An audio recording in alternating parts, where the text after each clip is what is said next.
హరీష్లో కనిపిస్తుందా మార్పా మాస్కా అనే విషయానికి వచ్చినట్లయితే హరీష్ ఇంతకుముందు ఒక అగ్రెసివ్గా ఉండేవారు. అక్కడ నుండి కామ్ అయ్యారు లాస్ట్ వీక్. మరి ఈ వీక్ ఏంటంటే ఎస్పెషల్లీ ఆమెకు భద్రశత్రువు అయిన సంజనా గారి దగ్గరికి వచ్చేసి ఏడుస్తుంటే మీరు అలా ఏడొద్దండి, మీకు నేనున్నాను, ఇక్కడ హృదయమానవుడు ఉన్నాడు, నాతో మీరు చెప్పుకోండి అంటే వాదార్చడమే కాకుండా ఆమె తినకపోతే పళ్ళెం పట్టుకొని స్పూన్ ఫీడింగ్ ఇవ్వడం కోసం స్పూన్ తీసుకొచ్చి ఆమెను తినిపించే ఏర్పాట్లు కూడా చేశాడు.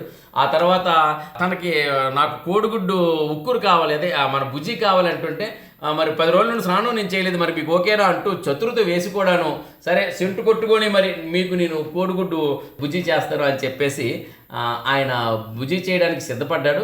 కాబట్టి ఏంటంటే సంజనా గారికి కొంచెం ఫ్రెండ్షిప్ అనేది చిన్నది చిగురించిందని చెప్పుకోవచ్చు. బట్ సంజనా గారు కూడా సాఫ్ట్ కార్నర్లో ఉన్నారు ఆయన పైన. మరి ఇప్పుడు హరీష్ తను చూపిస్తుంది మార్పా మాస్కా అనేది కూడా పెద్ద క్వశ్చన్ మార్క్గా ఉంది.